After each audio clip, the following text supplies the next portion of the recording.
This week on the Steam Machine podcast, do you recognize that voice? I do. Oh my. Cue the music!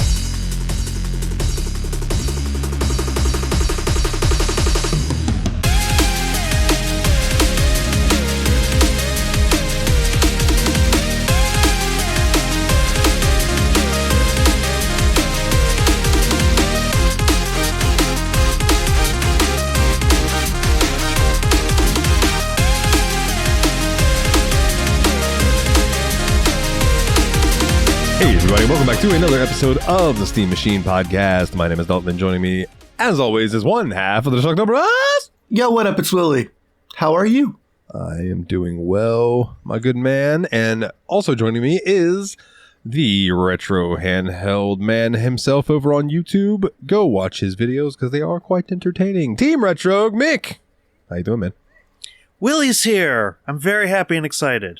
Whoop whoop. Speaking of retro handhelds, man, I loved that one you showed off recently that had like the wood grain old TV look. That was really cool looking. Oh, cool looking. That thing is such a piece. Yeah, but man, that design is cool. It is a great design. Good design, but it's a piece. All form, no function. Yeah. Yeah. I don't know. They tried. The problem is that like they did the CRT cover, but the screen is still flat behind it. So it's actually part of the screen is behind the wood grain. So like it actually cuts off. That sucks, dude. Yeah. You'd think you would have caught that before you produced it. Well, to be fair, Nintendo and Super Nintendo games basically had junk pixels on the top and bottom that you would never see on a CRT TV because a CRT TV The overscan regions, yeah. would cut them off, would cut those sections off. And so for consoles, it still does that. But then you go to play like Game Boy and stuff, and yeah, the four corners are just cut off. It's not Tetris, it's Etri. Like that type of thing. E-try. That's good. We have Tetris It's at home. me, three. That makes me think of that. Oh, what's his name? Is it Steven Yu? Steven! The guy that does those videos Yeah. when he goes into the place. He's like, With the parents. oh, do you have yeah, Tetris? yeah. Oh, yeah, we have Tetris right over there. And he would look and it's E-try. It'd be like Spider-Man. And it'll be like, no, What do Arachnid you Boy. mean? Like, what are you talking about? There's no... I didn't You know even Grand make Theft that. Auto? Yeah. I didn't even make that reference. I just took the T and the S off. No, I know. I'm making up a scenario, but that's the kind of Okay. stuff he does where he goes into the store and it's all Chinese knockoff stuff, and it's just really funny. Gotcha. Yeah. Oh, that's another thing. That handheld came with a bunch of Chinese knockoff ROMs. Sweet. Awesome. I would save them. Did you get to play Okemon? No, I got to play Mario. Mario. Dude, there's like, I mean, they had Mario 1, Mario 2, and Mario 3. Flintstones, Granddad. But then they had like a bunch of like weird Mario ROM hacks, and I'm like, why? Like Mario's on drugs. Yeah, stuff like that. They had like Pokemon My Ass version, which is a real thing. Look it up. Yes, it is. Amazing. This is the first I've heard of it. Oh, dude, that's great. Oh, what's your boys been up to, man? What you been playing? Willie, we'll start with you, man. What you been up to? What you been doing? I got to visit my brother the other day and see his baby girl. Yeah. That was sweet. You got to hold Yeah. the baby girl. Yeah. So I'm happy about that. That was just a nice time, you know. How'd she feel about her Uncle Willie? She's really sweet. She basically slept the whole time we were there, and then apparently as soon as we left, she like puked and shit everywhere. So I guess we shouldn't leave. What do you mean That they is, left? That is a unfortunate part of child raising. Sometimes they puke and they shit. Yeah, I didn't have to deal with that. Yeah. I just got to hold the little baby and like just enjoy the good parts of Uncle. And I've been holding a young one before. You know, got the hand on the bottom, hand on the back, and you're holding them like that. And I have felt suddenly something feel like it just is filling into my hand. And I'm like, oh, let me pass this off. I mean, here you go to the mama. I believe she has filled her diaper. This has just become your problem. I have both done that to others and have had it done to me. Yeah. And you did it yourself. But the best part, Summon Gondawara. the best part of having a wife is that you could then pass the child off to her. Nick True. looks down. Hey, who's shitting my pants? Some crafty bastard shit my pants. Oh God, no! I'll never forget the first week that Kyle came to live with us. I was getting ready to go to work. He was in the high chair, and then all of a sudden, I just hear this god awful noise. Echo off the high chair. Yeah, my wife is in the shower, so I'm like, and he was too young for me to like leave the house while she was still in the shower, because I had to stay and keep an eye on him. So I'm waiting for her to get out. I hear the noise. I'm gonna have to deal with this. And Fuck it, I'd have stripped him and handed him to her. Like, hey, while you're in there, wash this. And it was the first time I had ever dealt with anything like this. Because again, the first week we had him. Oh God, I peeked the fuck out of my mic when I was laughing. And I ended up I took him into I picked him up just brown from the waist down. I pick him up. I take his pants off. I think I just threw the pants in the garbage. Yeah, smart decision at that point. Yeah, I take the diaper off, throw that in the garbage, and it's just everywhere. And he starts like kicking because my son's an absolute troll. Like the definition of Get internet wrecked, troll. And I'm just like, I'm just screaming at the top of my lungs, this is disgusting. And he's just like there. Just Oh, you like this, shit don't with you? The thing that sucks about that week, well, that doesn't, is that was the first time he ever laughed. Because like that whole week, all he did was cry because, you know, he was traumatically taken from his house and brought to us, and who knows what had happened to him before he came to us. So he literally just cried from like the day we got him until like maybe 4 days later. And then I think that was a Friday. So it was like we had gotten him on a Monday. Friday was the first time we ever heard him laugh. And then Saturday, we had taken him to a party, and he actually like sat up on the grass and like he touched grass, and B, he started feeling safe enough to like start like exploring. Oh yeah, brother, that just tells me that be it a young child to be an our age or older, dudes will always find toilet humor funny. Yeah. It's just something about it. So someone rips a fart, one of the guys in the room is gonna go, eh. It's just it happens, man. That dude, I've probably told this story before, but I'm gonna tell it again. Me and Diana watching TV, snuggling in my bed back when she was coming to visit, and she like had her leg thrown over where like her leg was between my legs, so like her foot was like on my inner thigh, like the top of her foot sitting there. And I don't remember what I had eaten, but it gave me gas. And I let out a serious fart, a serious one. And she just slowly starts moving her leg away and goes, "Oh my God, I felt it." God, that's so romantic. Dude, I was crying. I was laughing so fucking hard, I about rolled out of the bed. Like, it's like so funny, dude. I was like, oh my God. I'm sorry, but at the same time, I am fucking glad that just happened, because that is one of the funniest things I've ever experienced. You hear Morgan Freeman narrating, and that was when Dalton learned that Diana did not think farts were funny. I wish I could say that Andy only farted that day. Andy ended up with 12 pounds of shit in his britches. Let me tell you about a man named Dalton. Dalton was a sexy man with a big penis until the day he farted on his lady's leg. And that day, my friend, changed Dalton's life forever. Give me another one of them sarsaparillas. I like that Dalton just like nodded when you said he's a sexy man with a big penis. He's just like, yeah, that sounds right. Like, yeah, damn fucking right. I'm just so used to hearing it from you guys, and I'm just like, thanks. You almost got revenge for the spit take. Wait till Media Dump comes out, Willie. I literally made Dalton spit his soda out. I had Oh, nice. I had legitimate Diet Pepsi coming out of my nose and it hurt. But he couldn't stop laughing. Oh, that was quite funny. Oh, that was great. Day needs to get off his ass and get that episode out. And fuck you, Jeff. Watch South Park. No, you can't say that anymore. I can until the episode goes live. You can, I guess, but like y'all had a truce. There's a whole y'all are just gonna watch the Simpsons thing, but you got to tune in to hear why.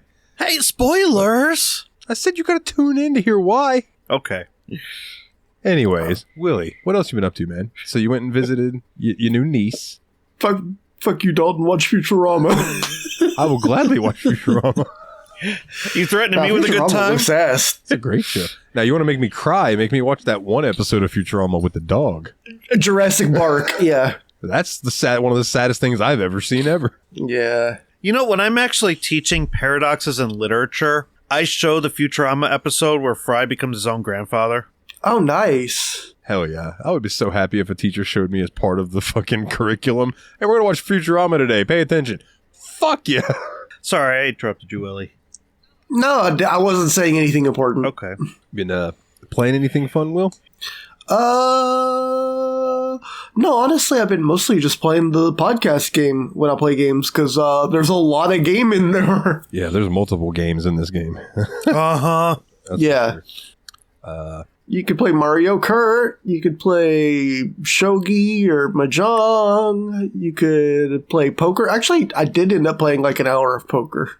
I did find my way to I guess since Japan started it, I don't think it's called Top Golf there, but it's what Top Golf is here basically. So I was playing the Top Golf. Isn't it basically just a driving range? It's like a big building. There's like 4 or 5 stories. And then starting on, I think, story 2, 3, 4, and 5, yeah, it's a driving range. And you just drive off, and there's a bar, so you can get beer and a bucket of balls, and then you just sit there and just fucking hit golf balls out. Oh, that sounds delightful. So that's the real version of it. In the game, there was like, I have to hit the ball, and I think it was tic-tac-toe, so I had to like knock these squares out, or it was closest to the pin was another one.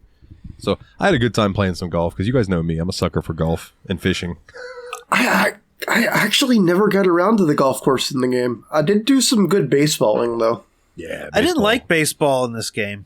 Well, that's because you're wrong and you're a dumb bitch. No, I like baseball better in 5, actually. Because you could play as the baseball player? Come on now. Because he plays the baseball. Yeah, I was going to say, that actually makes sense for the plot. No, just the way that minigame was designed gelled better with me than the way the minigame was designed in this game. I will say that some of the breaking ball that goes over more than 2 squares over is a little fucked up. I won't lie to you boys. I didn't play baseball in this one this time. That's all right. I still haven't been to a cabaret club in any Yakuza game. Bruh, just play 0 and do the cabaret thing because nothing else comes near it. Yeah. Yeah. Yeah, beat Majima. He's so legendary. Majima's the man. Well, Willie, if you don't have much else, then I will go next because I have a couple things I don't want to forget. One, I finally came up with a good use of generative AI. I think that's what you would call it. Maybe not. Maybe just a AI voice in video games. And that is Madden. So if you create a character and you put in a name, sometimes it says the name and sometimes it doesn't. Like, for instance, Willie, he's my running back on the team. When I use him, it says Eaton, right? That's a name that they pronounce. It doesn't say Suitor. I have played games in the past. It was an NCAA game back in the day that said Suitor. And I always chalked it up to my brother was at UF and it must have been in a name that just got put into a list of all the names. And I don't think that's true.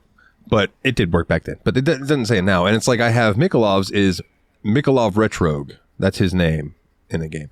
And it doesn't even try to say Retrogue. It just names him by his number or whatever. So it's like, I think it would be cool to have something where like it would use the announcer's voice but then like just try to pronounce the names. I don't know what the hell they would try to say Retrogue as. It would probably be like Retrogue Gigi. But Retogu. But yeah, I've thought about putting an I in my last name, Suitor, and making it like that and seeing if it'll say it that way. But then it's going to bother me to see it spelled wrong. So Sweeter? Exactly. That's how it would be. Yeah. But So you what know, I'm trying. If you want to destroy my shooter. Was it they normally would try to pronounce it like Sutter or something?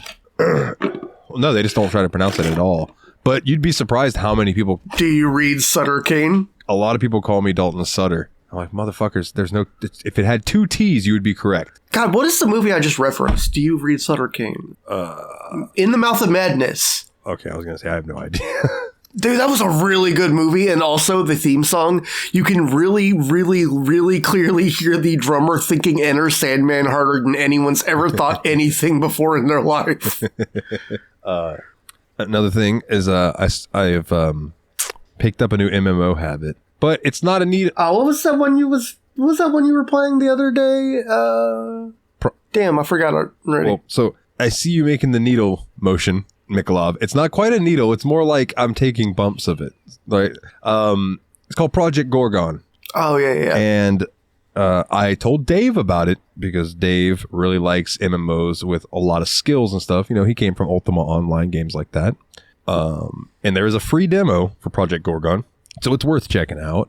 He apparently bounced off of it real hard, is what he told me, or fell off of it really hard. He mentioned you on Tadpog. Oh yeah, I haven't gotten to the most recent episode. You know, he mentioned you. He said exactly that. He said you recommended it to him, and he played it for a little bit, said, that's cool, and went back to Final Fantasy 14. Yeah, yeah. So it's a very specific kind of MMO. It's not pretty, right? It looks like an old school MMO. There are people who compare it to RuneScape when it comes to crafting. Sick. So like, if you want to make a shield, it's like, okay, well, you need leather. So you need to go level your skinning so you can get some leather. But then you also need some rivets. So then you need to go and make rivets doing this. And you need 6 levels in blacksmithing to do, you know, it's like one of those things where it trees off. There's skills for everything. Everything. That's very RuneScape, yeah. I picked a mushroom and I got plus to my mycology skill. Wow. There's a specific mycology, just mushrooms, not gardening, but specifically mycology. Yes, and then you can do foraging, which is like fruits and stuff like that. When you die, you gain death experience. You gain 50% or 50 death experience for every new way you die. There's you are now level 17 at Hey Y'all Watch This. Pretty much. There's a few. You gained a level in Fuck Around, Find Out. They have, I mean, skills for like, there's like weather witching, I think it's called, where it's like some kind of sorcery based on the weather. I know that there's taming that I haven't got. I did learn to tame or to charm a rat so I can have rats fight with me. I think there's some sort of necromancy because I see people running around with skeletal warriors. Everyone I've met is fucking super nice. I have not ran into one troll, knock on wood. Not one troll. I had somebody just help me in a dungeon, and then they ended up giving me a bunch of gear and adding me as a friend and saying if I ever needed help, let them know. The next day I logged in and got added to a new guild, and everyone in the guild is super fucking friendly. So just, I'm really enjoying it, man, and it's a throwback. It gives me Final Fantasy 11 vibes, but mixed with all of the skills and stuff, like I said, of RuneScape and those types. But there are definitely going to be points in it where I'm going to need to have other people because shit gets hard. So if anybody wants to play with me, hit me up. I'm on the Meraviana server, something like that. What else have I been doing? Won my second Super Bowl in Madden with my character Falcons. The Falcons, who got drafted to the Falcons. We had an undefeated year. Oh, grats! I know you went you had one loss at the first year you showed me. Yeah, and what's funny is that one loss was when I wasn't the first string quarterback. It was when I was second or third string, and then like 3 games later, the quarterback got injured, and they put me in as full-time quarterback, and we haven't lost since. So needless to say, other dude is not first string anymore. But yeah, I'm in my second season, and I have like 14,000 passing yards total. So I'm coming for you, Brady. Get his taking ass. that fucking title. And then in franchise mode, which is the Steam Machine Robots, I got a bunch of us as characters, and yeah, teams usually have negative offense against us. It's nuts. Yeah, I watched a game. I watched a game where you gave up exactly 1 yard of running or something like that. 1. Let's see. Got a head start on one of the games coming up. Been messing around with the new season in Skate. Playing more Star Sand Island. That game's great. Oh, I learned how to read METAR reports this week. What are METAR? It's how how airports report the weather. So like if I can look one up real quick. Weather dash BSDF. Big fucking cloud. So it'll say like KSDF 2203756Z 29008KT 10 MSM CLR 01/M06A 3020. And what that actually means is that the report was at basically 11 o'clock my time on the 22nd, the 21st actually, that the wind is coming from the west at 8 knots, that the visibility is 10 statute miles, the conditions are clear, the temperature is 1 degree Celsius, so 34 degrees, and the dew point is -6 degrees Celsius, and the atmospheric pressure is 30.2 inches of mercury. Hell yeah, dude. That's impressive to know from just the string of letters and numbers. I'd have never fucking got that from any of that. Yeah, it's super cool. I really enjoy it. Hell yeah, dude. So it's like it's got this really abbreviated form so you could like transmit it in Morse code, basically. Okay, that makes more sense then. That was why they would put it like that. Yeah. The only other thing that I've got before I can pass it off to Mick is I got a new DLC for the Hunter Call of the Wild. They released what do you call it? A hunt, like a level, but there's like a hunting reserve. They released a new reserve that's in Scotland. Ooh. And it is fucking pretty. And your first little base that you go to, little castle. Oh, that's lovely. Fucking awesome, man. So I'll take some screenshots of that later and post them because I think I've shot one deer so far and that's it. But I've seen a few different marmots and things like that. So nice marmot. Nice marmot. Nice marmot. Oh, you guys watched that recent? Yeah, that's what the last episode was. That's right, dude. My dad was like, when I watched it, when I was doing the watch along with the Big Lebowski, my dad was like, "What were you watching in there, dude? You were howling. I could hear you like laughing out here." I was like, "Oh, Big Lebowski," and he goes, "Ah, that's why." And then yeah, it's a hilarious movie. When we recorded about it, after I was done recording, I walked out there. He's laying in bed because his bed's in the living room because he's a weirdo. But he's laying in bed and he kind of just looks up at me and he goes, "Y'all were talking about the Big Lebowski, weren't you?" I was like, "Yeah." He goes, "Yeah, I could hear you laughing, so I figured." I was like, "Yeah, dude." Nice. So good. Yeah, that's kind of why I went into a little Sam Elliott narration on Dalton before. Oh, that makes sense. That's also why you were you the one that posted cursed mustacheless Sam Elliott? That was Jeff. But yeah. That was Jeff, from when we were talking about. Hey, fuck you, Jeff. That is horrible. Sam Elliott has such a specific smile, and it's very mustache forward. Yeah, without a mustache, he looks like another guy that I've seen in a movie who was like a villain, but I don't think it's the same dude. No, he reminds me of, without a mustache, he reminds me of the bad guy in Mr. Deeds. Like if that guy was to shave his mustache, I feel like they would look similar. I can kind of see it, yeah. Well, it could just be me saying that dudes with mustaches look the same without them, so who knows? Wow, that's racist. I mean, this coming from the person with the face pubes. Sir, do you want to watch South Park or not? Because I'm the one that's on your side. Sorry, I'm just fucking with you. Yeah, you and your Puma jacket, okay? What have you done lately to wear a Puma jacket, huh? Next, you're going to be coming in FUBU with a backwards hat? I don't know. It's just cold in here. We're getting another, Puma. Like... They make good shit, dude. Yeah, seriously. I tell you, off the beaten path, but like one of my favorite hoodies I ever owned back in the day was an Echo hoodie. You remember Echo with the Rhino logo? Wow. Yeah. Loved it, dude. Loved that jacket. Don't know what happened to it. Girlfriend probably stole it. Oh, that's the worst. Girls do be stealing hoodies, man. I got shirts that are gone. I'll never see again. I got hoodies that are gone. I'll never see again. It just happens. It's just part of the cost. My high school ring. Ooh. Yeah. Oh, yeah, that's a big one. Yeah. My high school ring is with a girl. Here I am about the bitch that Diana's got my maidenless shirt from the guy from Elden Ring, and I'm like, well, I can just order another one of those. Like, and then Mick's like, yeah, my high school ring's gone. I'm like, oh shit, you can't order another one of those. I don't even think the company exists anymore. Probably better off. Apparently, like there are a lot of these companies that work with schools. Apparently, have people that run them that shouldn't be running companies. Yeah, well, let's not go into that. Yeah, what are you up to, man? no. So, not a lot of gaming outside the games for the show. I guess I could talk about some of the cool stuff that's happened around here lately.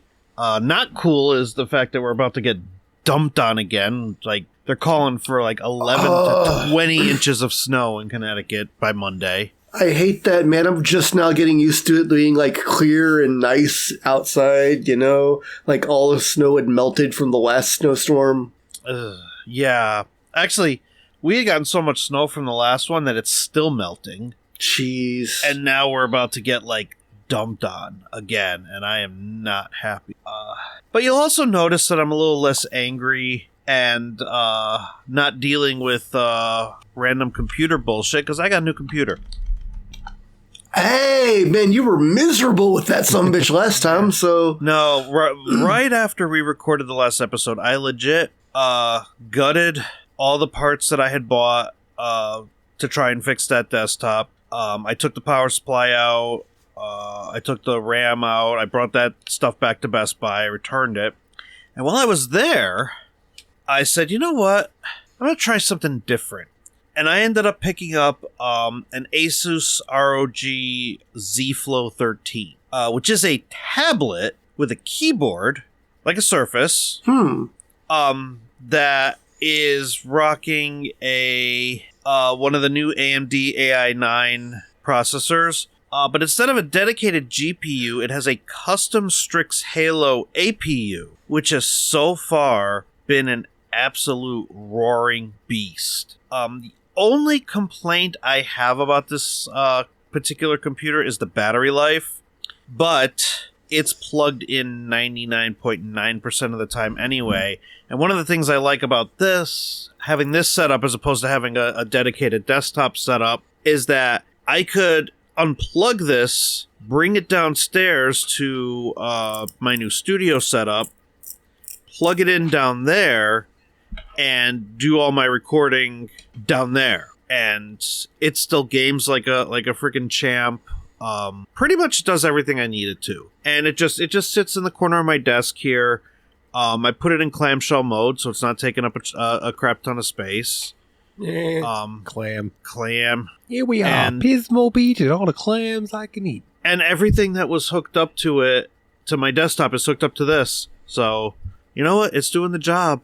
And I'm pretty happy with it. What else have I been up to? Oh, so I won a grant at work, and they gave me pretty much like $1,500 to do whatever I want. And part of the time. Yeah, right.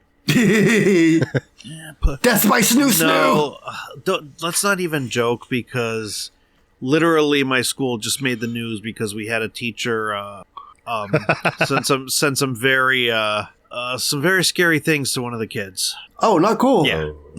Yeah. Well, that's not nearly as funny. No. Yeah, man. We were over here chuckling. You're like, by the way, sex offenders. Probably the hardest I will laugh at the term sex offenders. It's because I threw a big thumbs up and grin when I said it. Did like Joe Hendry face. Oh, Joe Hendry. Love that man. Well, that's right. You I'm glad. The power of Joe Hendry. I did. Well, no, because Nate put the song up on our soundboard here in our Discord voice chat. And of course I'm like totally out of the loop, and when we were recording Media Dump last week, I just randomly was hitting the buttons and hit those two, and Dane loved it. So I'm like, you know what? I don't even know what this guy looks like. So I Googled him. Just imagine the best smile. He's got $1 million smile. Yeah, I was about to say that. I Googled him, and then I saw the video, and I'm like, this is a wrestler? Like, this is fantastic. I'm like, because not only has this guy gotten like his own theme song made for him, he made a music video where he just has this goofy smile and he's just clapping very robotically. Let me make it even better for you, Mick. He's a musician. Please do. He did not have that made for him. He made that song. He made his own song and sang his own song. Yes, that's him. That's him doing it.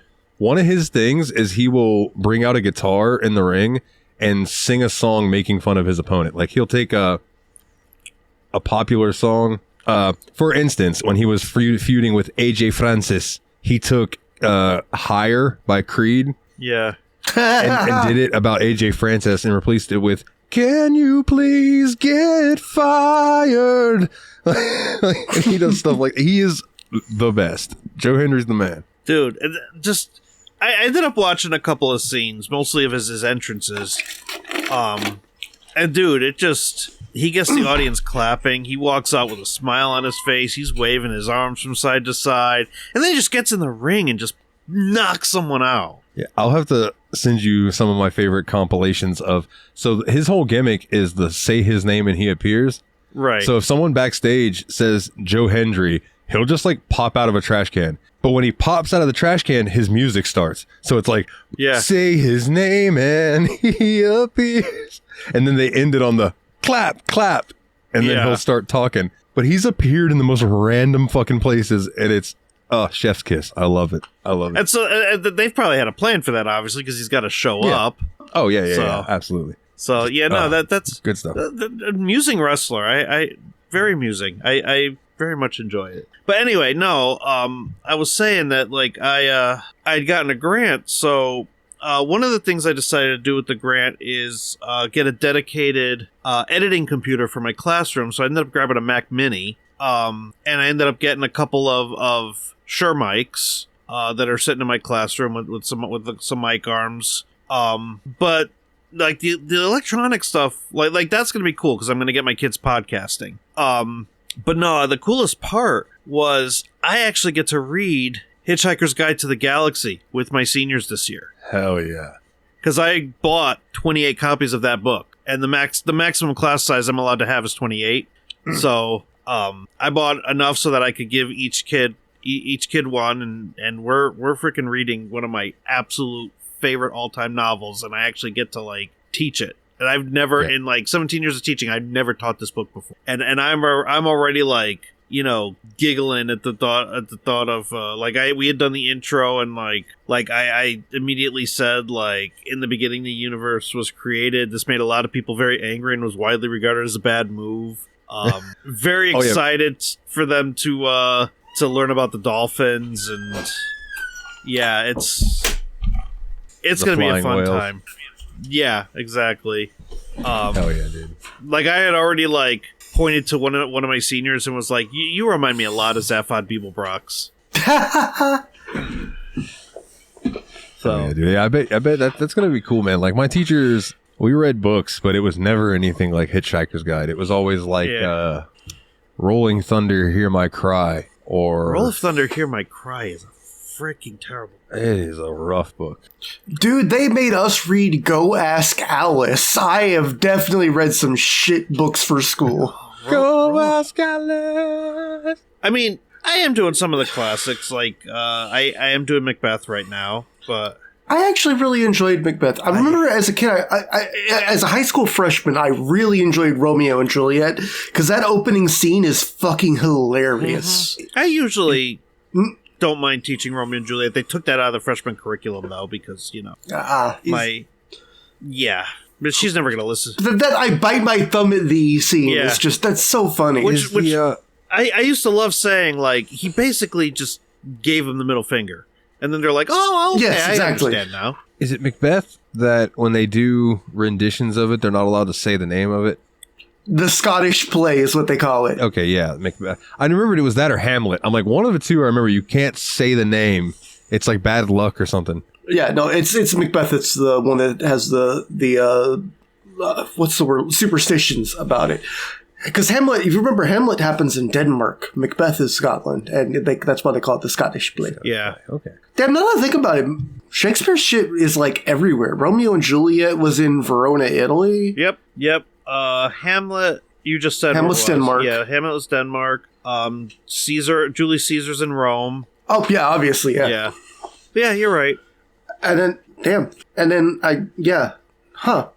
shit. So one last thing I'll talk about before we get into our spoiler cast. So I recently, a few months ago, I had pre-ordered the Virtual Boy add-on for the Nintendo Switch. And it showed up at my house on Friday. It's still in the box. I haven't even opened it yet. Actually, I gotta get my Switch because I have to download the Virtual Boy app. I had never had a Virtual Boy. So No, most people didn't. I looked up, like, I wanted to do a comparison video, which I'm going to be working on in the next couple of weeks, of the original to the Switch 2 version, or the Switch version. And so I'm looking at prices, and of course they're freaking expensive. But one of my coworkers is actually letting me borrow his. So I have... The original? Yeah. That's so sick. Yeah, and you have a coworker that just has a Virtual Boy laying around? Well, he's a collector. He's a retro collector. Okay, that makes sense. So, actually, it might even be his childhood one. I cleaned it for him because there's a lot of skin cells on it. Gross. Yeah. So no, I cleaned it for him. I haven't done anything with it yet other than clean it because I just haven't had time. I've been just primarily focused on the game for the show. Can I give you a quick recommendation? Yeah. Keep a bottle of Advil near you. I've heard. Yeah, apparently it is known to cause migraines. Yeah, no, I've heard. I'm actually going to be filming my reaction to it and putting it in the video. I don't know how I'm gonna capture gameplay footage. I don't think I am. Oh man, that's actually what I wanted to bring up. Yeah. I actually saw a streamer try to do a Virtual Boy stream. This is this guy Darkside Phil, who is not maybe one of the brightest people in the universe, and he decided to do a Virtual Boy stream by just sticking his head in a Virtual Boy, no capture, and explaining what was happening as he played it. Hey, I appreciate his effort. I kind of love that, honestly. Yeah, no, like I kind of like ironically, unironically like that guy because he's maybe a little bit dim, but he's kind of like really sincere. You know what I mean? What's fucking wild is that he could have looked in there and been like, "Oh, these are golden tablets. These only I can read these." We've just invented the virtual Mormon church. The virtual boy. The church is a virtual boy. So I think there's kind of a couple ways I can go about doing it. One is I could just take a camera and put it up your ass. Put it in one of the lenses and look at the camera through, like look at the camera output and play the game that way. Or I can fake the funk and I could screen capture the Switch app playing the Virtual Boy games. That seems like what my first thought would have been. And overlay that over my experiences. So at least like the viewers have like an approximation of context of what I'm seeing, even if it's not the exact same thing. I think you should do what Phil did. It was hilarious. Well, that's pretty funny, but yeah, that's going to be an interesting video. It's going to take me a little bit of time to do, but I haven't even unboxed because I have to film the unboxing. I haven't even unboxed the Switch one. But I'm very curious to see if they changed anything. I don't think they did, and I think the experience is meant to be pretty close to what it's supposed to be, migraines and all. But just I had never. This is part of Nintendo's history I was just never a part of. So it's kind of a cool thing just to experience it, even if it's not going to be great. I've heard Wario Land for the Virtual Boy is actually a very good game. Jack Bros as well, the Atlas game with Jack Frost. I've heard it's a very good Virtual Boy game. Oh, huh.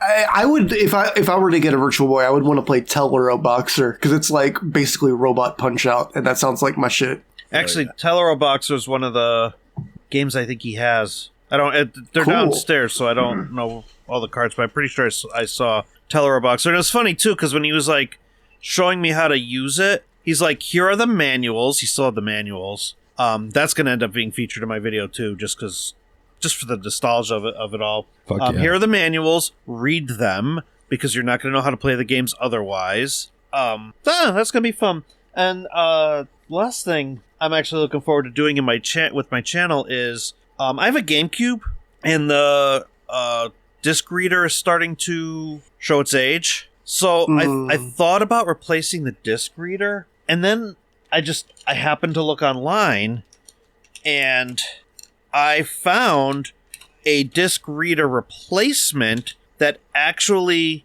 replaces the disc reader with an SD card slot that lets you boot into Swiss. And so I'm thinking, why don't I just do that? Because I still have a Wii if I ever want to use my actual GameCube carts. But for the GameCube itself, I'm like, why don't I just do that? Because not only will it like breathe new life into the GameCube, but it'll also make it less noisy because you won't hear there won't be any more reader. No whirring, yeah. Yeah, no whirring. So it'll run my perfectly legal backups of my GameCube games and off of an SD card, and it'll work just fine. You can play all 4 GameCube games that are worth playing. And what are the 4 games, Willie? Eternal Darkness, Sanity's Requiem, Ikaruga, Super Mario Sunshine, and Wind Waker. What about Melee? Melee is for nerds. I was going to say... You're making me take hard stances, dude! I'm going to be the super nerd and say, I'm going to throw in Skies of Arcadia and Bite and Kaitos 1 and 2. Okay, yeah, that's valid. But those are just my RPGs. I got to chuck in some of those. You guys know. You know how it goes. Also... What about Metroid Prime? Kaitos is the... shit! Okay. So the 10 GameCube. I had Metroid Prime... I had Metroid Prime for the Wii, so I'm... whatever. Fuck off. You're right. I lose. Ikaruga! What's up, baby? What a good game. Our frothing demand for this game increases. IGN. Complete. Dude, it's such a good game. It's a hard game. It's an insanely hard game, but it's so good. It does say frothing demand. It does, yeah. Our frothing demand. I thought you were making. It's my new band name, Frothing Demand. Froth Demand. Rap name, Froth Demand. Well, I think my favorite rap name of all time is definitely Royce the 5'9". Because it's like there's some dudes called like Lil whatever or Big whatever. His name is I am 5'9". I am exactly normal size. Here's the GameCube in question. Hell yeah, dude! Looks good. I miss my old GameCube. But now I have this nifty handheld that's back here by my bed that runs GameCube games pretty well. So. Oh, the Evo plays GameCube games like a champ. Yeah, it's quite nice. I never even think to emulate games that are that recent, but man, maybe I can play the old Arena football game, because I remember really liking that, because, dude, to me, a system that came out in the 21st century is recent. Fair. So, when I grew up, it was like middle school before emulators for Nintendo got good enough that you could just take them anywhere, you know? Oh, yeah, completely. But GameCube, man. Now, like, the Odin 2 Portal you have can go up to Nintendo Switch. So GameCube should not be a problem for that thing. Oh my god. I did actually take that with me on the road trip to go visit my brother, by the way. But I decided to do something thematic for the podcast. And in fact, I played the Japanese version of Dragon Quest 1 the whole time I was going down there. Very cool. Hell yeah. So I did not finish it, but I got a few levels in. I learned a bunch of the text, and it was really neat. Like, okay, that's cool. I actually kind of got better at reading Japanese from doing that. That reminds me, I got a game recently. Hold on, Wagatanabe or something like that. Wagatabi, and it's like a JRPG, but you have to learn Japanese from the ground up to solve the quests and do the puzzles and stuff. I thought it would be a cool way to make myself learn some. Yeah. What I really liked about Dragon Quest 1 for learning Japanese was just it has pretty simple and straightforward language to it. You know, it's what I kind of imagined was I was thinking Ichiban probably learned to read from playing RPGs. And so that's kind of what I thought, hey, maybe I can too. That checks out. When we get into it, there's a part I really need to talk about in our game. And I'll go ahead and point out that I did not finish it, but I got pretty damn far and am going to finish it. So, if we get to spoiler mode, just let me know when I need to take my headphones off. Because I got to chapter 11, I think. Okay. And I just beat it today. Yeah. Yeah, so we've been playing Yakuza 7. This is the part 2, the spoiler cast of it. So we're kind of just going to be free form talking about what we thought about things in the story.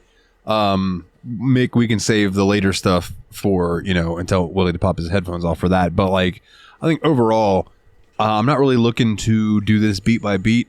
I kind of just want to give, overall thoughts, parts of it that we liked and everything. Like, I'll start it off right now. Fuck Nanba. Fuck Nanba and his dumb face. Fuck him and his dumb ass haircut where it's short and then somehow poofy on top. Fuck his stupid outfit. And fuck his brother. Fuck him. I don't give a fuck. Fuck Nanba. That's my hard take right here starting it off. That is a very hard take. I didn't see a problem with Nanba. I mean, yes, I did.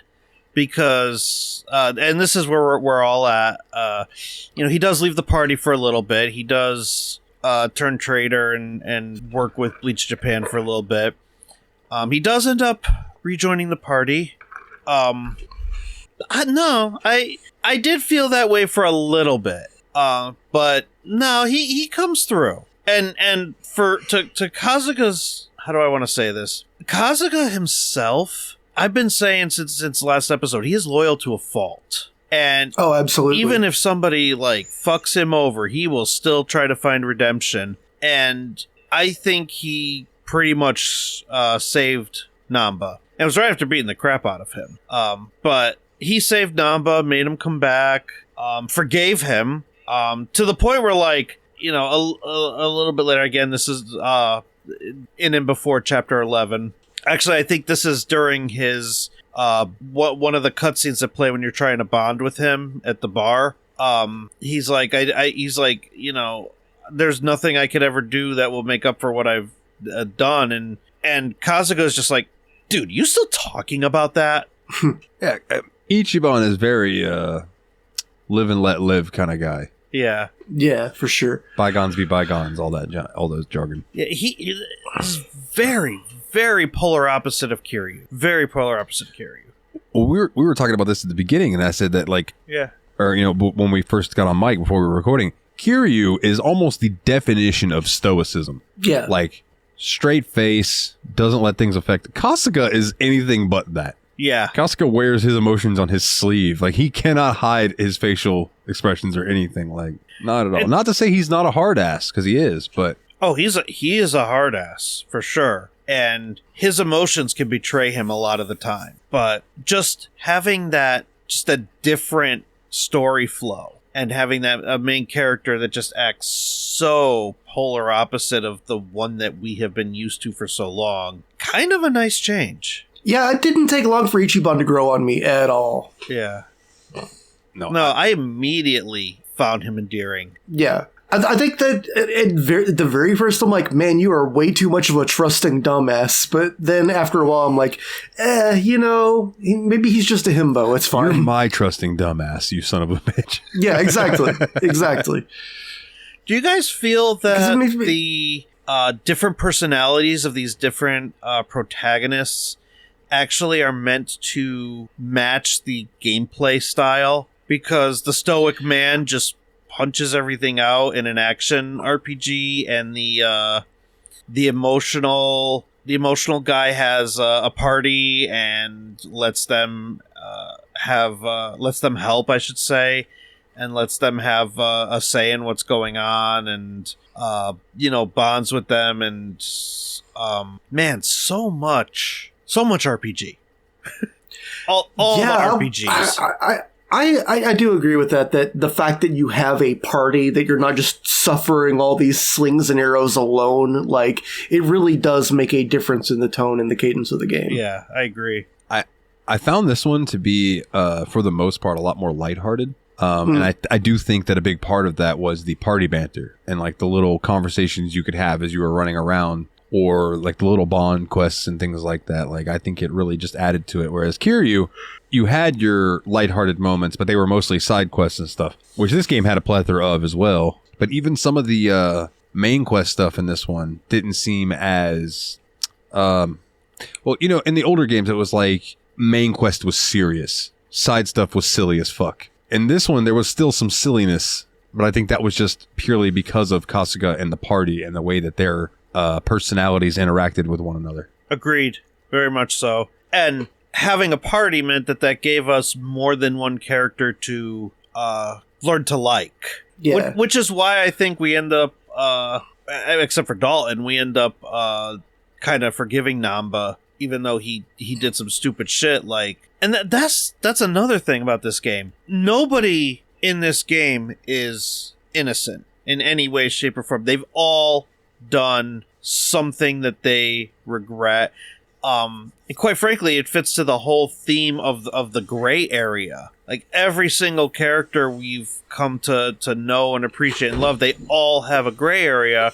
They all have a reason for doing the stupid shit that they did. So it almost makes us like them more. Even the bad guys. Like, after you defeat some of these bosses and then they start explaining what they did or why they did it, you start to feel bad for them when you spend half the game hating them. Yeah.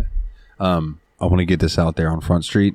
And I know this, it is what it is, but Team Adachi-san, motherfuckers, like, no, Adachi's the motherfucking man. He was the first one. Really that I was is. like, I'm gonna like this guy. But I'm listening to, I don't remember, what did Adachi do that was bad? I don't remember. I thought he just got fucked over and that was his whole thing. I mean, he was involved in, like, he didn't do enough to stop the investigation that framed the guy back in the day. Yeah, that, Like, if you remember the guy that became the Tokyo Police Commissioner, Horiochi or whatever, like, he could have, he knew better and he didn't fix it.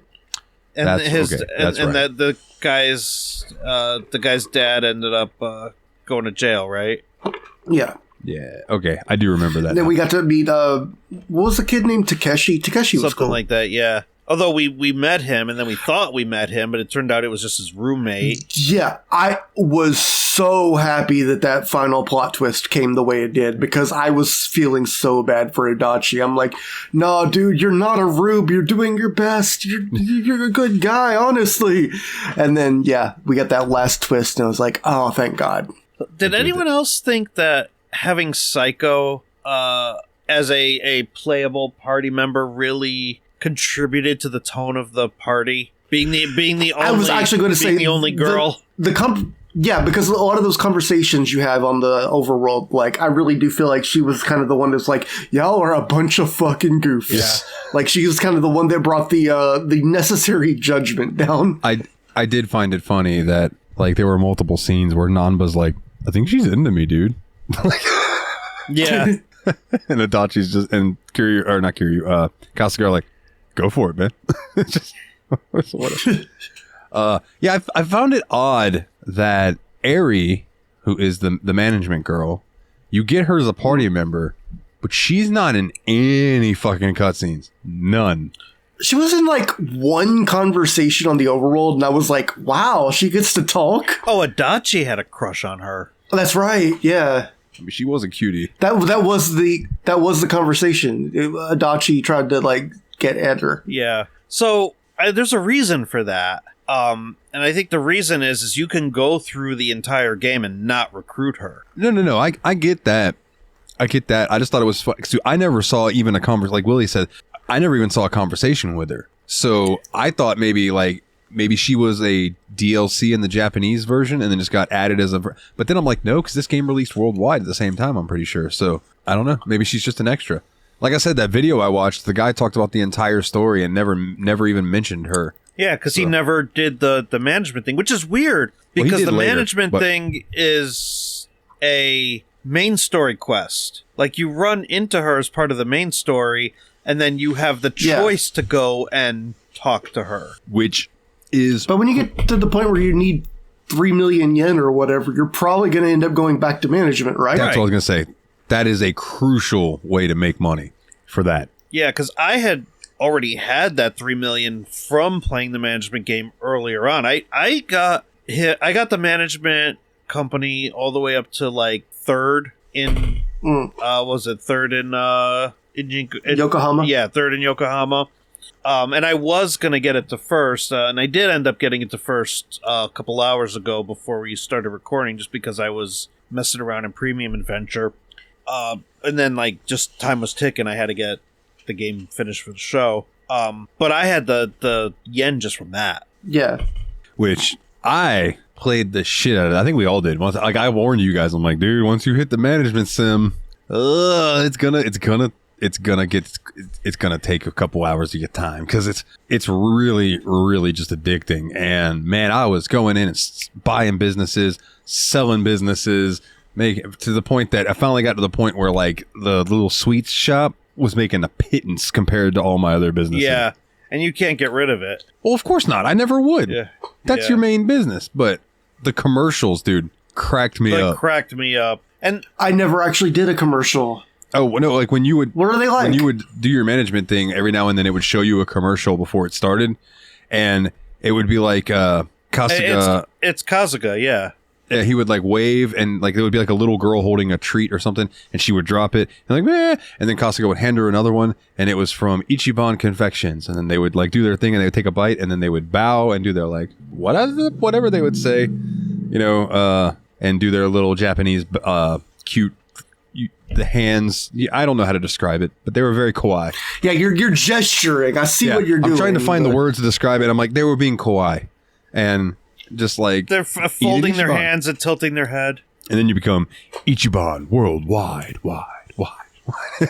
and then there was commercials for that too, but it was more like Kasuga and a big group of people, and he's like, "We're in this together." Yeah, dude, they were cheesy, but they were funny. Kasuga, there's a reason I think he's called the hero of Yokohama is because he ingrained himself into that city so hard by the end of this game to the point where like I'm pretty sure he is widely recognized walking down the street. There's a couple things I won't talk about right now, but the commercials being one, the part-time hero being another, like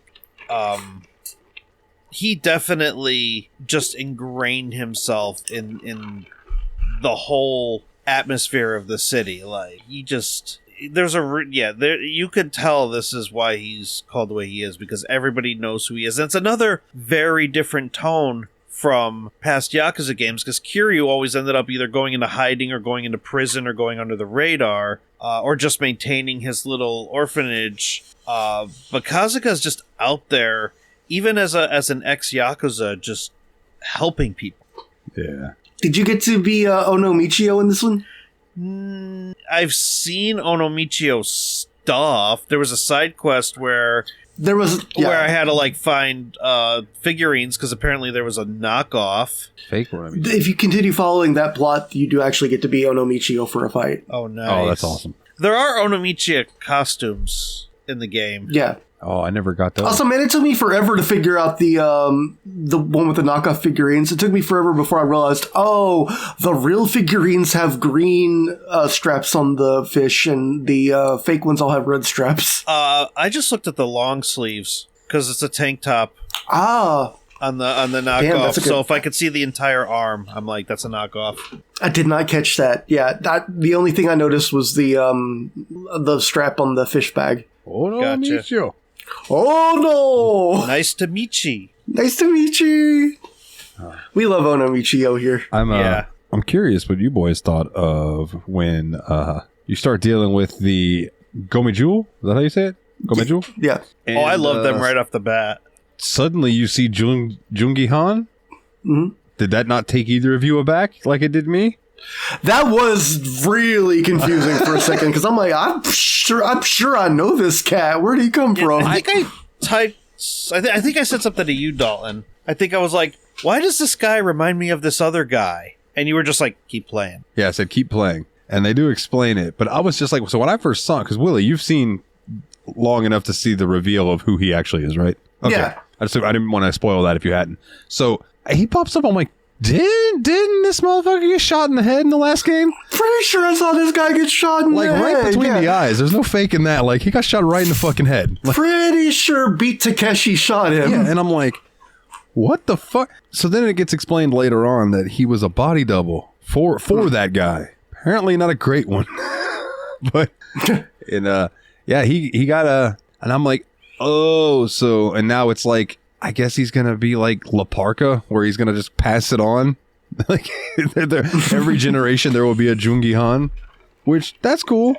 But I was like, wow, like where did they come up with? Did they just really like him and wanted to use him again, but needed a reason to be able to use him again?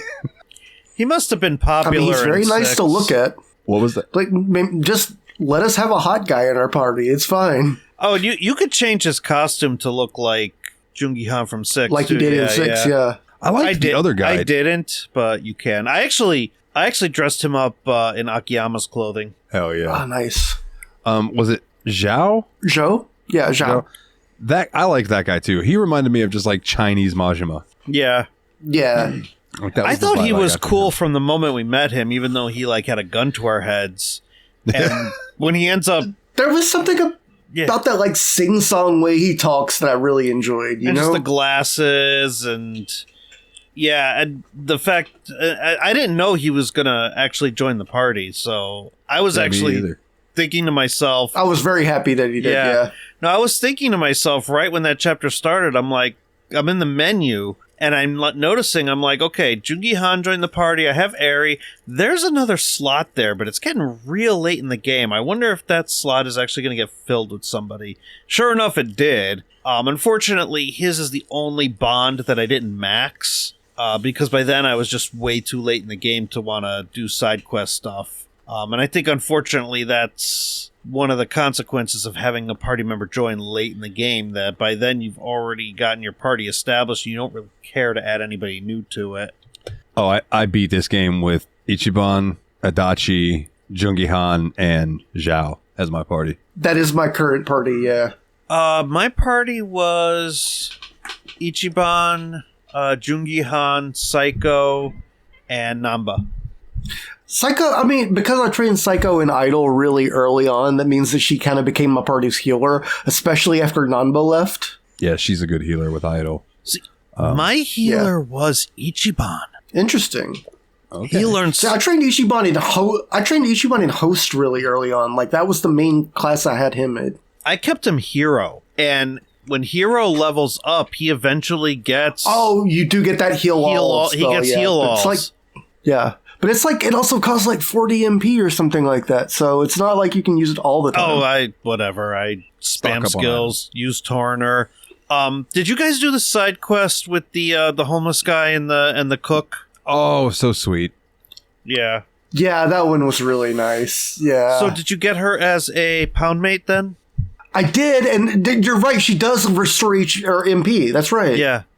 Whenever I needed to restore everybody, I would use her. So I also love the, like, she makes that, like, super serious face when she's chopping up the vegetables, but then she just, like, gives that huge winning smile when she actually serves the broth. I'm gonna bring this up now just so I don't forget to bring it up without spoiling anything. Willie, you know that I beat the Millennium Tower, the post-game dungeon, right? Oh, shit. So Nice. you go through and you beat that, and the last guy you fight is from the Amon clan. They've come up before, right? AMON? Yeah, that's like the optional super boss in a lot of the games. Okay, that's what I thought. It's like the representative of like the devs, basically. So you got to fight him at the very end of it. So I beat it, and I'm like, cool, man. And I get another email in my phone. Hey, congratulations on beating the Millennium Tower. Now come try the super ultra mega final Millennium Tower, or whatever the fuck they called it. I'm like, okay. So I go in there.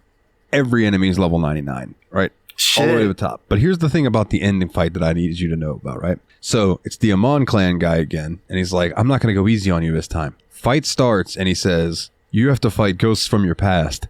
And he summons shadow figures of Kiryu, Majima, and Saejima. So you have to fight him and all three of them, and they're all level 99. When I tell you that fight is... I used Wiimod because that fight was goddamn impossible. But I got to thank you from the devs after you beat it. That's what you get. You get just a message that's like, hey, you beat our hardest thing. Thank you for loving our game enough to play, yada, yada, and all that kind of thing. But like, when he summoned in ghosts, I was like, where is this coming from? What the fuck? Why?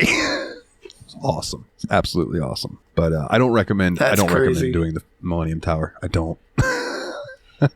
I think when I hit the end of the story, I'm probably going to be done with it. Like, I might go back and do Dragon Card or something, but...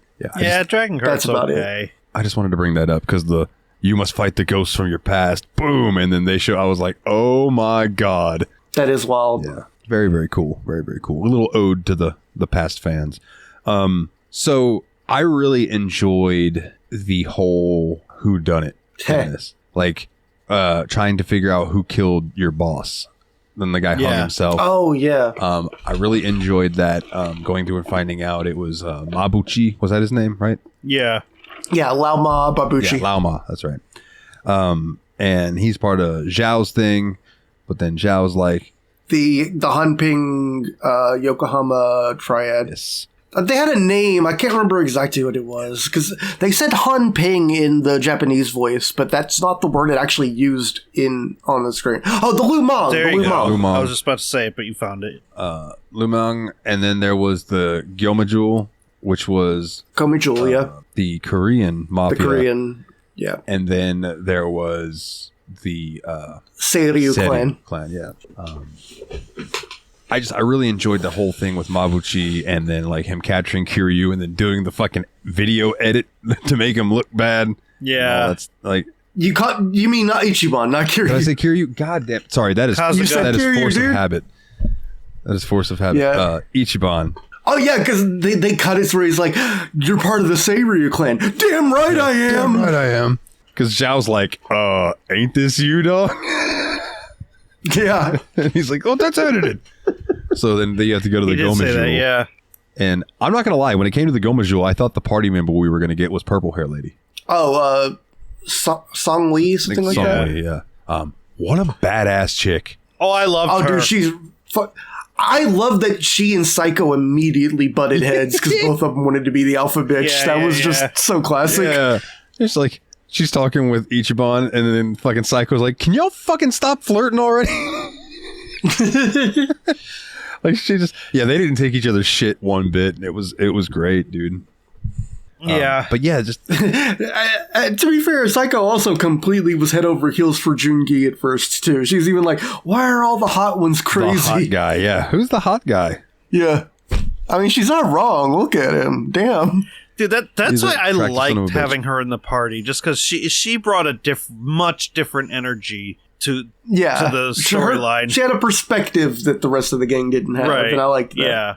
And I just liked that she was still able to kick ass and take names. Yeah. She's absolutely bad as hell, but like she was also bad as hell in a way that she could keep like Ichiban, Adachi, and Nanba from just being a little circle jerk, you know? Yeah. I feel like I had her as, is it mistress or night mistress or something like that for a while? Night Queen? Night Queen. Yeah, so she was in the leather little lingerie get up, just beating motherfuckers with a whip, and I'm like, this just seems fitting. She just gives me the Dom vibe.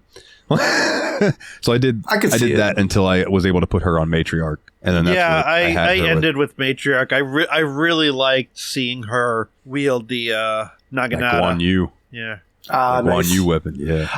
I love that they literally name dropped Guan Yu when Mbuchi uses the weapon. That was such a cool line. Yeah, dude, I'm like, fucking right. Yeah, Romance of the Three Kingdoms, bitch. Yeah, they just hit me in a personal happy place, you know? Yeah, man. It's like, I think, I mean, it would be a lot like the Fist of the North Star game, probably, but like a Yakuza Warriors game would be fun, where you just go in and just start beating just hundreds of asses at once. I mean, I'm pretty sure that's any Kiryu game. Yeah, but this would be Kiryu on another level. This would be Kiryu meets Serious Sam 4. Let's go. Beating 100,000 asses on screen at a time.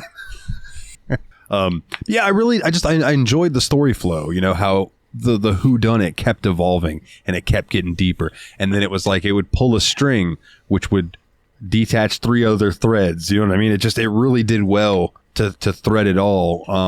It does come around in the end quite well as well.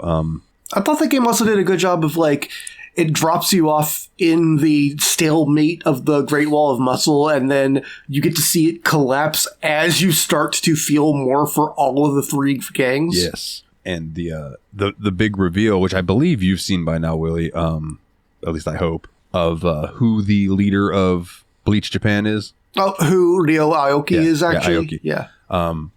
Steve Aoki, for anybody who's curious. No, I'm just kidding.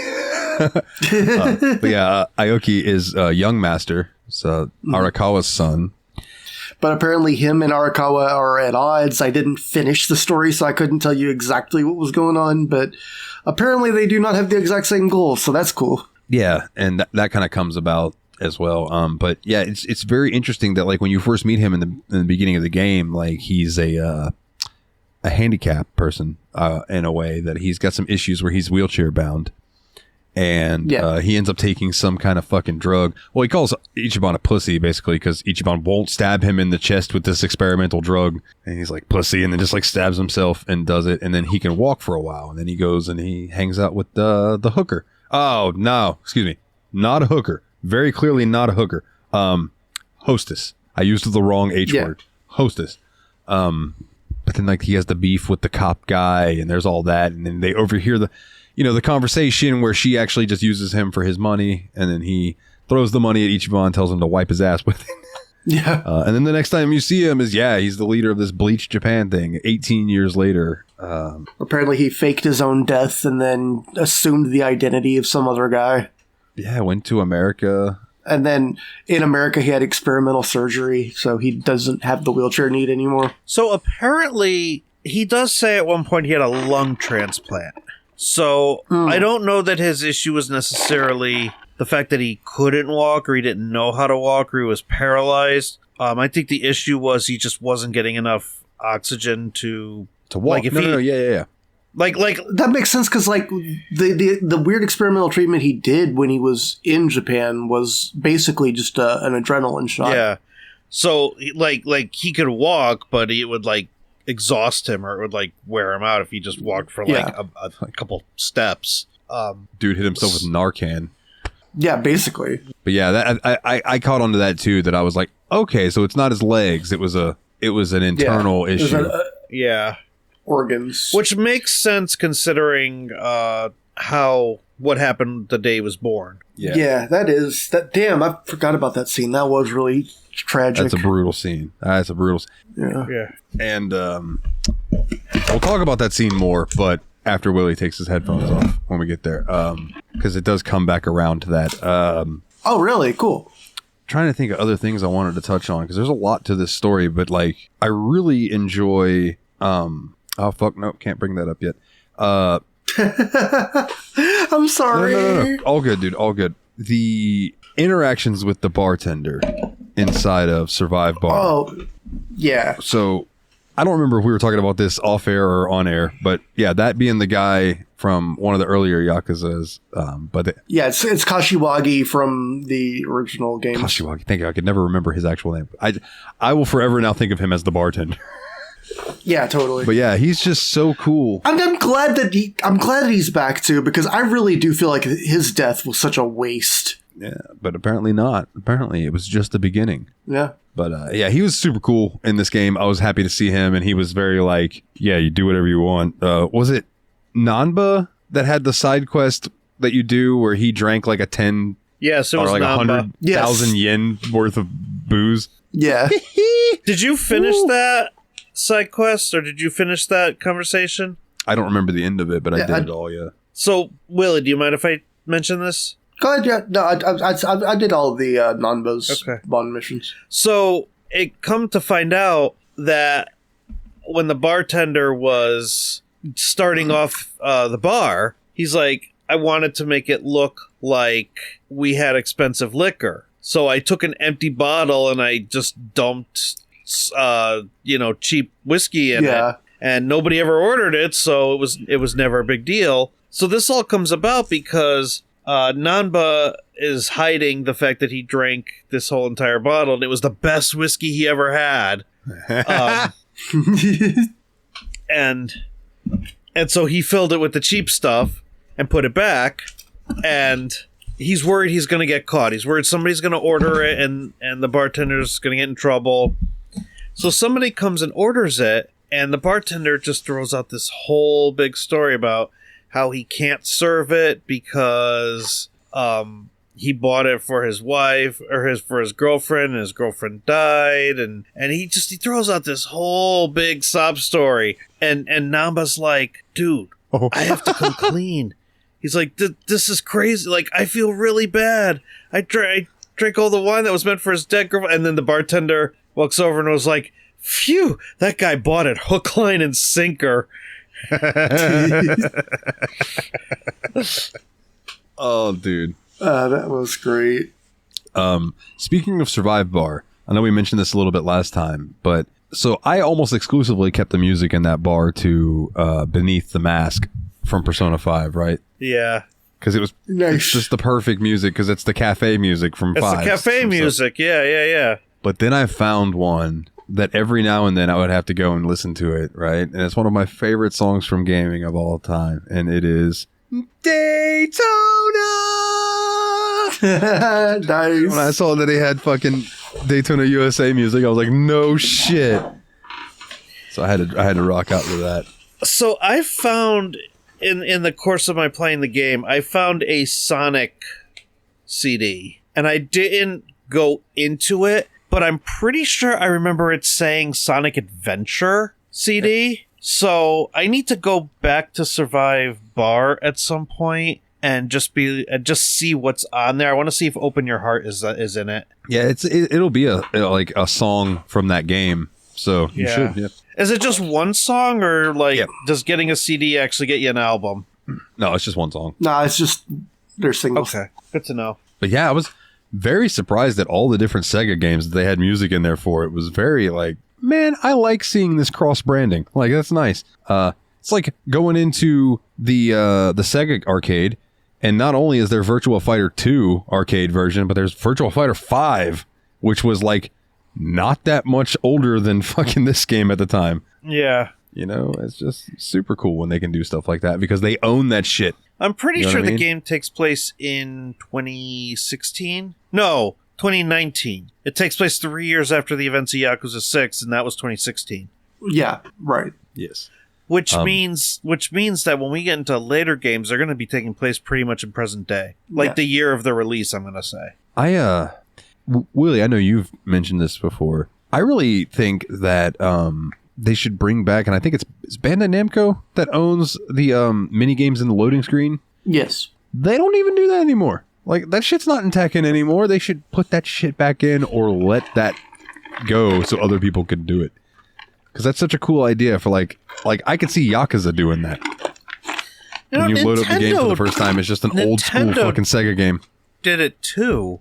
I don't know how they... I was going to say Splatoon had something pretty similar. While you're waiting for a game to matchmake, you can play the salmon jump game. I wonder how they got away with it. Was it because it was on the smaller screen on the Wii U? I think maybe it's because it was during matchmaking instead of during the game loading off the disc. Yeah. Got it, okay. Because I remember vividly, waiting for Tekken 2 to load up, you could play, I think it was Galaga or something like that. Yeah, it was Galaga. And it was a blast, man. Sometimes my dad would throw that in and just play Galaga. Dude, Galaga fucking rocks, dude. Yeah, it's a great game. Fun game. Any other mainline story stuff we want to talk about before we ask Willie to pop his headphones off for a few and talk about some of the wrapping up stuff? I'm ready. Yeah. Willie, you got anything else you wanted to bring I can't up? believe it turned out Costiga was actually DB Cooper. I'm just making up spoilers to fuck with people. All right, then. I'll give you a thumbs up when we're good. Okay. Yes, sir. Okay. So all right. You get to a point where you get back to Arakawa-san, and you need to go fight your way to him to talk to him. Yeah. Big reveals here. In your way, eventually, are two particular gentlemen by the names of Goro Majima, and I don't remember Saijima's first name. So Saijima Taiga. That's right, Saijima Taiga. Yeah. And you got to fight them, and it is intense. So what the fuck? That's the first big difficulty spike, in my opinion. That was the first time that I actually felt that I needed to heal and use buffs and debuffs and status effects to get through it. And this is kind of a turning point in the game where the boss fights start to become meaningful and long. Yes, very long. They are sponges for damage. Yeah, and they resist everything. There's one thing that they're specifically weak to. Usually it's an element or it's a magic thing, but you don't know that if you're not following a guide. And I was just going in with like fists and guns and weapons, and they resist all of it. Yeah. Yeah, it's a pain, dude. I started like throwing different moves out. Like one of my, like I think Adachi, I had him on Chef. So he had some fire moves. So I would use the fire moves and do some damage. I think it was not Nanba. Was it? It was Zhao. I had Zhao on host. Okay. And so he had some ice moves, and that would help out a lot. Yeah. But you make your way past them, and you get to Arakawa-san, and he says, tomorrow, oh, fuck. Watase is going to get out of prison. Thank you, Watase. I was going to say Matase. I'm like, that's not right. Watase. You know, Watase, and we know him as the leader of the Omi Alliance. Yes. And Arakawa has just been the acting captain up until this point. And so they have when never met. Yeah. And so when... Go ahead. I forgot. Sorry, we forgot to mention. After you beat Majima and Saejima and you go and you meet with Arakawa, there's one other man in there, and that is Daigo Dojima. Yeah. That's right, Daigo's in there. Some big reveals there about how the Tojo clan only got dissolved because he was trying to... I don't know what specifically he said, but there was a whole part of the plan, which is why the Tojo clan dissolved to begin with, and the Omi Alliance was brought in. I think he was trying to root out all of this because it's Dojima. Like, he knows stuff is going to happen before it happens, and he always comes up with these intricate plans to take care of it, which is what happened in 5. It happened in 5. Mm-hmm. Where we think he's missing or gone or dead, and like he just comes back like at the end. He's like, "Oh yeah, this all happened the way I wanted it to." It was very much that. Yeah, it was because he wanted to dissolve the Yakuza clans, and so Watase's getting out, and that's what they're going to do. And they meet with Watase, and they have this meeting with all of the Yakuza, and they declare that they are dissolving the Tojo clan and the Omi clan, and they're dissolving it, so it's gone. And all of these dudes start acting like they're going to fight.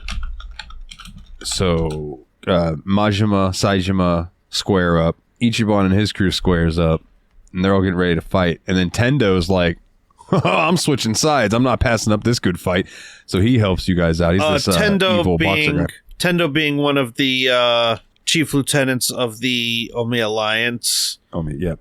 Very close with Arakawa. At least Arakawa likes him. Former boxer. That's important. Yeah. So he's just looking for a good fight. He's just looking for a fight. He just wants to throw hands. And then you think that one of the main characters, I forget which one, it could have even been Kasuga himself, is about to get either very hurt or killed. No, that's Watase. There's a guy running towards Watase with a That's right, wakizashi. with a knife. Yeah. Thank you. I literally just saw this yesterday. I don't know how I could have forgotten that. And then a fist comes out of nowhere and knocks him out. Dalton, would you like to reveal who that fist belonged to? I would. And I posted that fist in the chat, in our chat, and I was like, after it was being held by its side. Didn't you post yourself with a shocked Pikachu face too? Huh? Didn't you post a picture of yourself with a shocked Pikachu face too? I did. But the fist I posted when he's holding it down at his side, I posted it because it reminded me of that Arthur meme where Arthur clenches his fist. Yeah, and that's the meme. It's just him clenching. But it was one Kazuma Kiryu, and he just punches this dude out of nowhere, and then all of a sudden he's there. And Watase is just like, I don't know this guy's name. I just hired some extra muscle. Yeah, fucking Majima's like, I knew you were fucking alive. Yeah. And Saijima's like, good to see you, bro. And then, they're like, where'd you find him? And he goes, him? I don't know who he is. He's just some bodyguard. I don't even know his name. Yeah. Which now is funny, knowing the man who erased his name is going to be the Gaiden. You know, that was unknown when this game first came out. So them just being like, I don't know who he is. This is really funny. But if you had played 6 beforehand, you knew that he had to disappear. Mm-hmm. And so him just being there is a risk. Yeah, which he does tell you. Yeah. That he's coming out of the shadows to help you out, and that should not be slept upon. Yeah. And you can kind of see this like little passing of the torch moment, and then later on, Ichiban gets filled with anger over some things that happen, and he's just really quick. Yeah. While we're still on the I have to talk about this. While we're still on the fight with the disbanding of the Yakuza. So right after that punch and that whole thing about like I don't even know his name, Kazuga is basically like let's do this thing, and he does the Yakuza thing where he grabs his shoulder and then he pulls it to the side, and his jacket and his shirt miraculously come off and reveal his Yakuza tattoo. Dragonfish. His dragonfish. And the camera just goes right to Kiryu's face, like zooms in right on his face, and you just see his lip curl up a little bit. He fucking smirks. Yeah. He fucking smirks. Like the first moment where you can tell that Kiryu actually has respect for Kazuga. And it's a good moment. So sorry, continue. Well, then Kasuga fucks that up. Yeah, he does. He is absolutely beating this dude senseless, and after he's given him the information, he keeps punching him, and he gets stopped by Kiryu. And he's like, I thought you were the one, but seeing you do this, there's no reason for you to keep hitting him. The man's giving you the information. All of his stuff, he's disappointed. He's like, if I know what you want to know, you come find me and I'll tell you. So then he goes off. You have to go find him, and you go to the Goma Jewel, and you have to fight Kiryu in order to get past him to get to the information. Really, he just wants to see if you're worthy. He even brings up freaking video game references. He's like, the treasure you seek is back there. I'm the guardian. Yeah. Get past me. And then they both do the shirt thing, and we got this battle, and it's fucking awesome.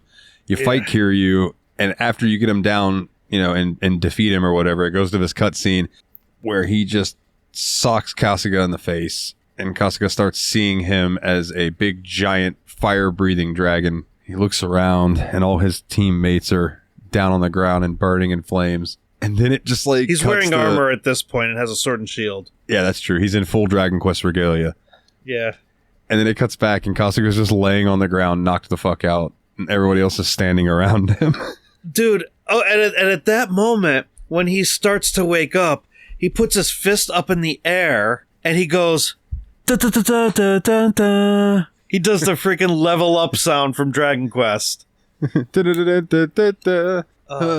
Which is hilarious. And actually, I'm pretty sure they had to get permission to do that because they gave special credit to Yuji Horii in the credits of the game. Yeah.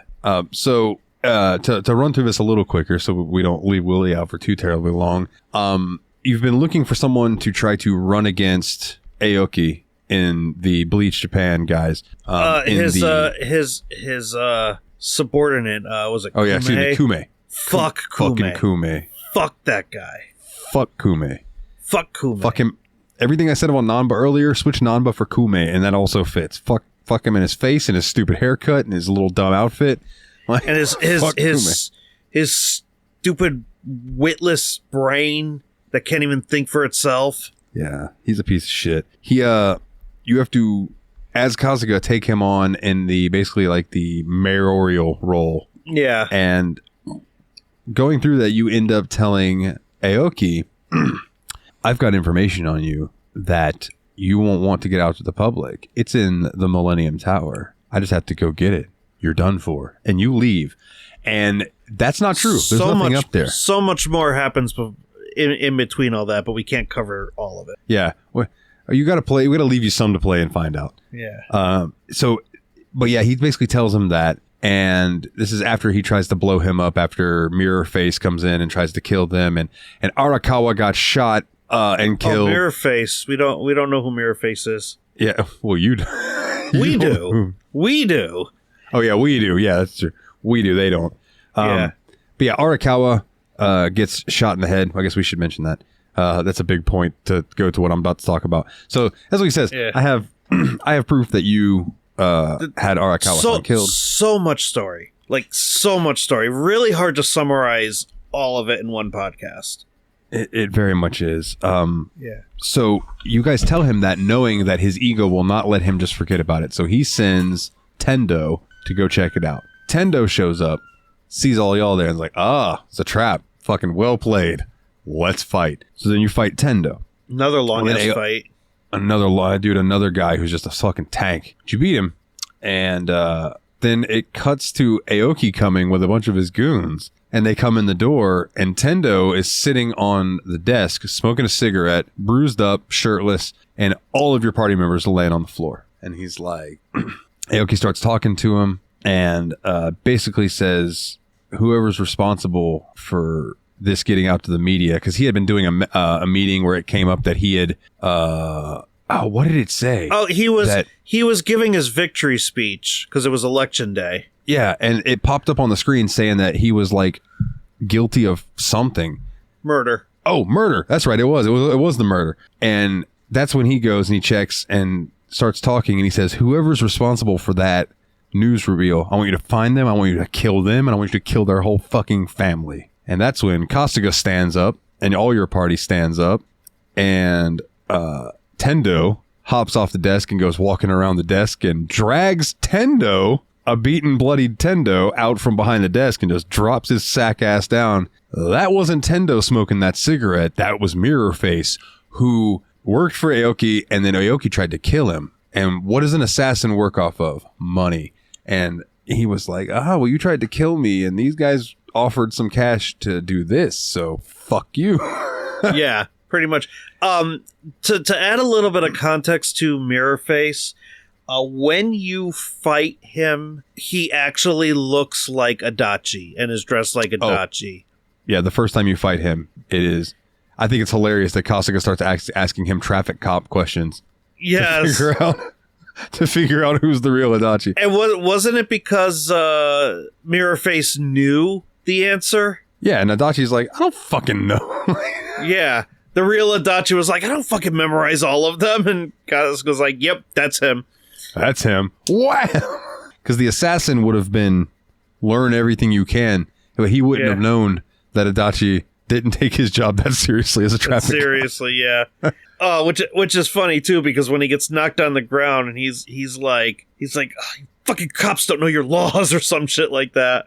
Yeah. And so you Jungi Han and then Psycho come out from the side, and they're like, they recorded him saying that.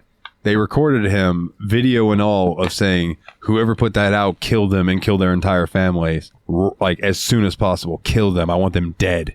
They get that out on the internet very quick. Immediately posted it all over the internet.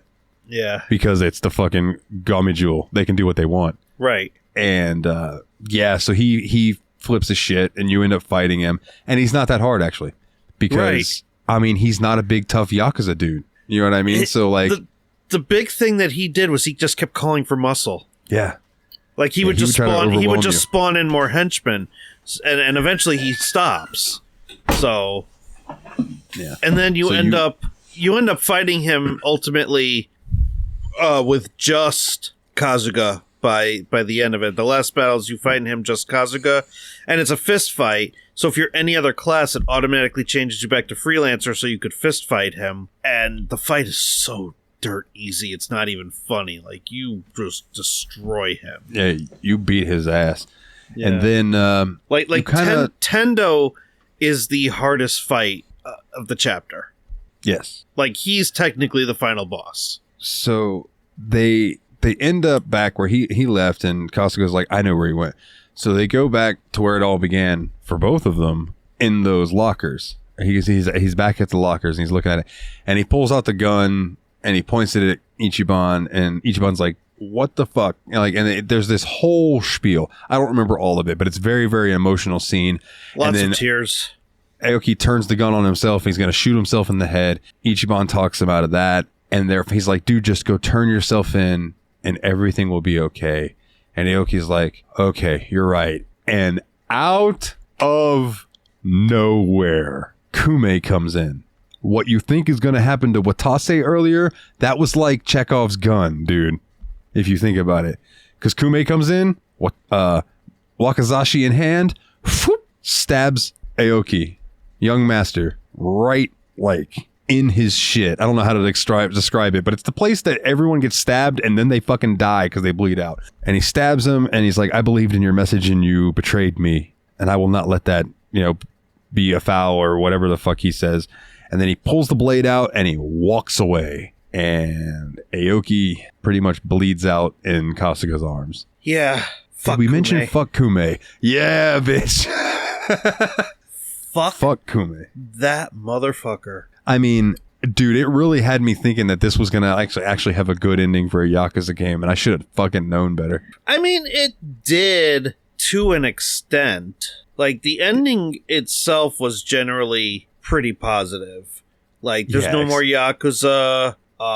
Yeah, every Yakuza game has dead people, or people who die after we care about them way more than we should. But, Kasuga decides to stay in Yokohama and do what he can for the city, and there's no more Yakuza, so, like, everybody's free to just be civilians, and it kind of does have a bit of a happier ending than most Yakuza games, but yeah, there's still tears before those smiles. Yeah, man, it's just, they just got to get you there with one more, no pun intended, one more quick knife to the gut. Yeah. You intended that pun, come on. I didn't when I first said it, but then I realized that, it was stab in the heart. But yeah, just really, really good. You good to bring Willie in, think? Anything else? No. I mean, we can't talk about the whole story. There's so much we left out, but there's no way in a podcast format we could summarize all of it. Play the game. There's a lot more in there. Yeah, I think the big reveal between Ichiban and Naoki, young master, you should witness that for yourself. Yeah. Okay. Welcome back. Hi. Welcome back, Willie. I hope I didn't leave you guys hanging too long. I was kind of reading something on another screen. No. But I just saw you thumb up, so... No, man, we literally... As soon as we put them up, you saw it. Yeah. Beautiful. Love it. Yeah, man, so... I was just wondering if you guys had abandoned me. No, just... This game is freaking dense, man. There's a lot. I believe you, and I'm looking forward to seeing the rest of it. Like, I'm pretty much going to beat it in the next couple days. Yeah, we even made the comment when we were talking, like, oh, we're not even bringing up everything that we can. Like, it would take an hour for us to cover everything. Like, it's wild. But any final thoughts about it? I guess we haven't really touched on this. We may have in the last one, and I don't remember, but like, how are we feeling about the genre switch overall now that we've got a lot of the game under our belt? Mixed. I think it might be an improvement. I'm mixed. So we got a mixed and we got an thinking of improvement. I like it. I think it's different. Yeah. But I'm also coming from playing 7 games worth of a beat 'em up. Yeah. If you count 0. And for what it's worth, there are a few scenes I think would have worked better as beat 'em ups, but not many. Like, I think maybe 1 hour of this 50-hour game would have been better as a beat 'em up game, and the rest of it worked perfectly fine as an RPG. Yeah. So, my biggest concern is you can tell playing through this game that Sega wants you to play through this game, and they want you to grind, and they want you to grind some more. You either grind the mini games, or you grind the dungeons, or you grind the arenas, and they make it a point to remind you, hey, if you're not high enough level, you should go do this. Yeah. And I think they purposely make it so that if you're only golden pathing, you will not be high enough level. Like, they want you to play the hell out of this game. And if I weren't playing it for the show, I probably would have dropped like another 50, 60 hours just grinding and doing mini games and trying to get rewards and crafting and things like that. Like, they want you to invest a lot of time in this game. And I don't think past Yakuza games are like that, because it's mostly just beat 'em ups and side quests, and there's a lot more fluidity to it. Like, if you run into bad guys in past Yakuza games, you might be able to take them out in like a few punches and move on. But in this one, it's a lot more slower pace because you have to now pick skills from a menu, and it just, if you get caught, you got a battle on your hands either way. Yeah, I don't know. I will be the first to say this. I really liked this game a lot. I felt that this game's a little long in the tooth. Yeah. I have one complaint that I think I'm the only person in the world that will bitch about this, but do you guys mind if I have a quick rant about the business? By all means. Okay, so I'm going to take 3 different perspectives here. Perspective 1. Why are you being such a nerd about this? This is a game where a chicken is the manager. Number 2. I'm not actually bitching about realism here. What I am bitching about is I think it is a gameplay decision that they made a mistake with, which is the accounting in the game is not actually cash or accrual based. It's some weird hybrid, and it treats repayments of loans as if they're expenses. Which means basically if you do leverage your business, instead of it treating that as, you know, a matching expense for just the interest, it treats the entire repayment as an expense in the current period, which means if you take out loans, you're basically considered to be losing money automatically. Like you have to take out a loan with the intent of investing that money into something that's going to earn you much more money than what you're paying.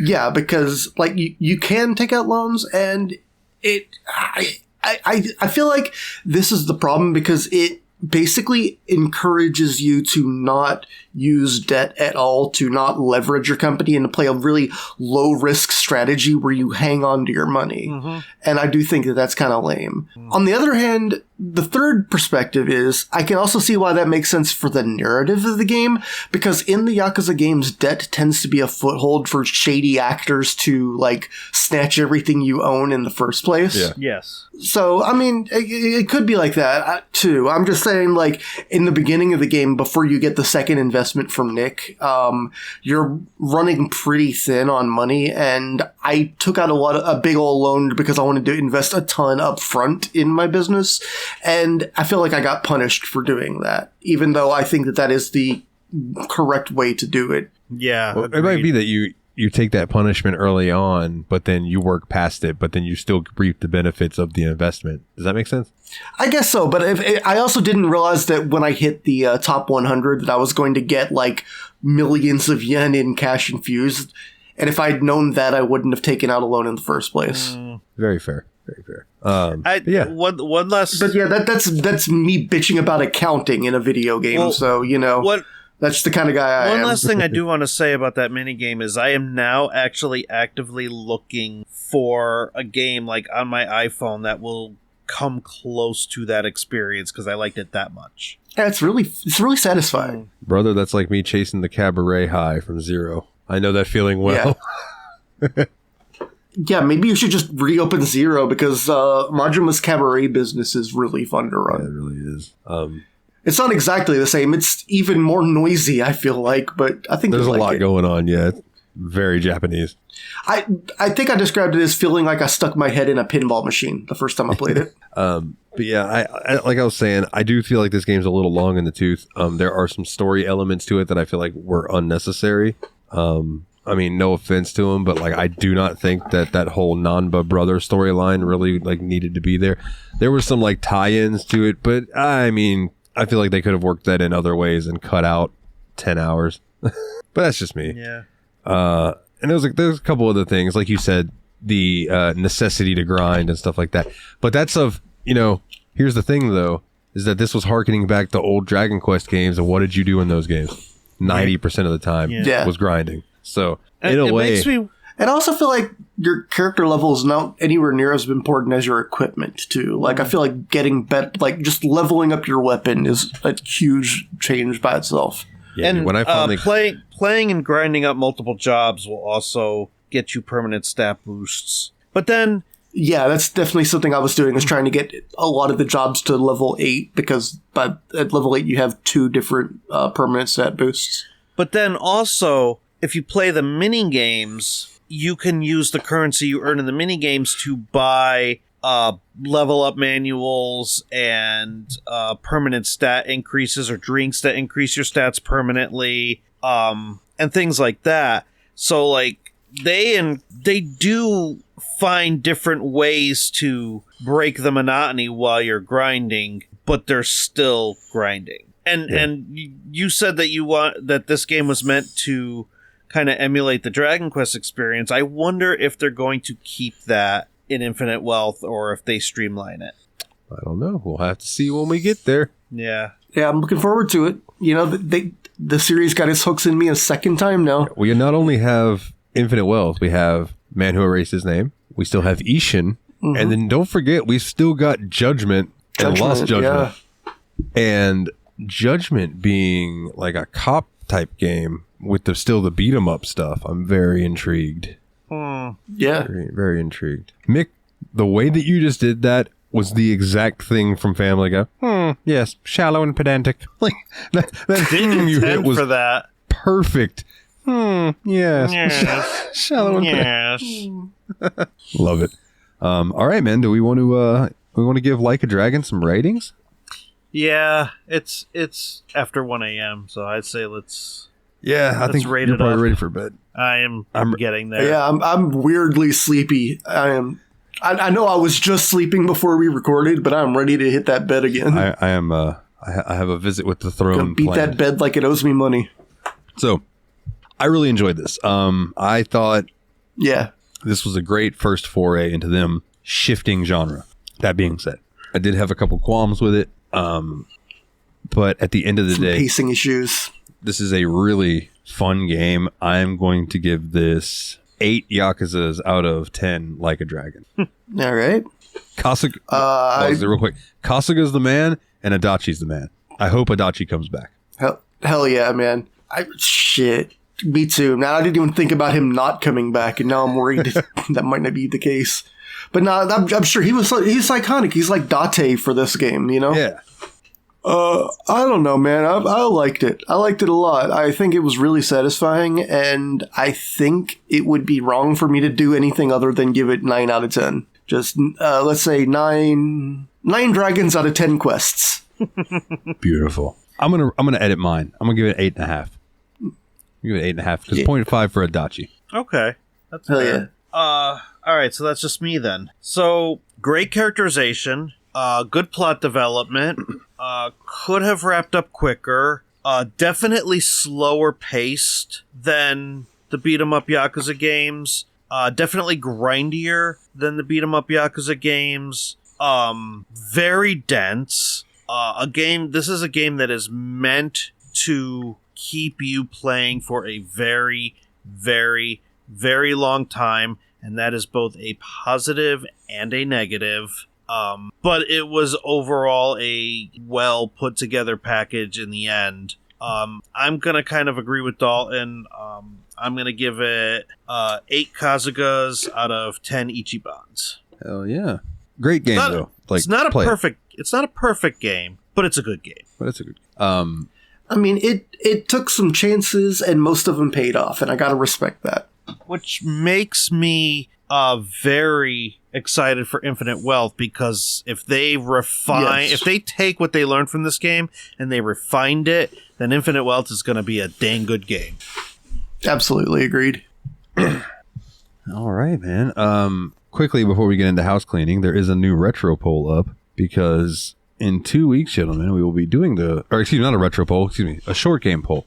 There's a new short game poll up, because in 2 weeks we'll be doing the short game winner, and I can hear Dane's erection from here. We're playing Devil May Cry, the first Devil May Cry. So that'll be our game in 2 weeks. The new short poll stylish is up, and if you would like to know what is on it, if you want to come join the Discord and vote on it, I'll give you the Discord link here in just a second. The last winner of the poll that was up was Piku Niku, and oh, cool. After Devil May Cry, though, we will have Sherlock Holmes and the Hound of the Baskerville. So that'll be interesting. But the poll that is up right now already got some votes on it. Look at that. We got Crash Bandicoot 2, The Wrath of Cortex. Crash Bandicoot 2, Cortex Strikes Back. The Darkness 2, Jotun, or Jotun, I don't know how you'd say that. I think it's Jotun. Valhalla Edition, which is a hand-drawn game. Just throwing that out there. On Guard, and the King of Fighters 13 Global Match. Tough choice. Lots of good things in there. All good choices right now. It looks like Crash got 2 votes, Jotun's got 2 votes, and King of Fighter has 1. So join the Discord, get your votes in on that. But before I get into all that stuff, Mick, plug your channel, my good buddy. You can find me at YouTube, Team Retrogue. I don't know what else I can add to this plug other than play some Yakuza and maybe watch some Simpsons. All right. Willie, you got anything you want to plug, man? Soup. Eat soup. Soup is delicious. All right. Well, then, if you would do us a favor and leave us a 5-star review wherever you get your podcast, that would really mean a lot to us. If you leave a review, it helps us out in the algorithm. And if you leave words with it on iTunes, I'll read it out on the show. But no one does that anymore. But just go and leave us a review. It helps a lot of people find the show. And it's a big help. Also, like, a lot of people find the show just by searching random games that we play, which always makes me smile. Yeah, I really appreciate anyone who was just wanting to hear about Elite Dangerous and ended up listening to our bullshit for 3 hours. Right? Yeah. And if you want to join our Discord, you go to bit.ly/TSMP Discord, all capital letters, and that'll get you a permanent invite in. Come join in on our shenanigans, vote on the polls. And that's really the best place to talk to any of us because I am terrible with social media. Check out the website, bit.ly/The Steam Machine Podcast, capitalized phonetically. If you want to donate to the show, means a lot to me, helps me keep the lights on and such. Patreon.com/The Steam Machine Podcast. $1 or more a month gets you the episodes early, and you get the banter in the beginning that is just for the patron section, just for the paid people. And that varies from 10 minutes of us talking about something to sometimes an hour of us talking about something. It just kind of depends on what the subject is. If you do $10 or more a month, you get all of that, plus your name read on each and every episode like these wonderful people. Nate Sir Cogsworth, the 7th of Juniper, Jeff, the original expendable, Mr. Syllables, Old Jeffy Lube, also He's a Duck, the man who erased his nickname, now the Wolverine, formerly known as Logan Shareed, aka Little Omaniac, Eraser Adam, shout out to his podcast, Spectre Approved, Team Retro, check him out over on YouTube, Mr. Puzzles, Dane himself, Flying Brian, Doran Gray, and Fenris the Healer from the Owls of Bama. You got the new names right. Yay, I was listening for it. I made sure to change my notes, so I got them all. Good work. Thank you all very much, man. The support means a ton. It truly does, man. It really helps me out around here. Shout out. I'm going to give a shout out to the JRPG Report because I made the executive decision to put it on an indefinite hiatus. I might go back to it whenever I have more time. We shall see. And speaking of something I might go back to when I have more time, shout out to Grumpy Jeff's Pro Wrestling Power Hour. And shout out to Dane and Jeff's Media Dump over there, those boys. We just covered, we had Mick on, and we covered The Big Lebowski. So that looking forward to that coming out. Very fun episode. I had a lot of fun recording that one. Yeah, that was a great time, man. Everybody was full of laughs on that one. Yeah. We have new merch up on the merch site, so tsmpproductions.threadless.com. Pick you up some new steamy merch. We got the new steamy design on some shirts. We actually sent a little package from the Steam Machine to one Sir Nate the Cogsworth of 7th of Juniper, and for his little one. So she is not only the first recipient of the new steamy merch, but she is now our youngest quote unquote fan because she doesn't know who we are or what we do. But she'll have her. She knows me.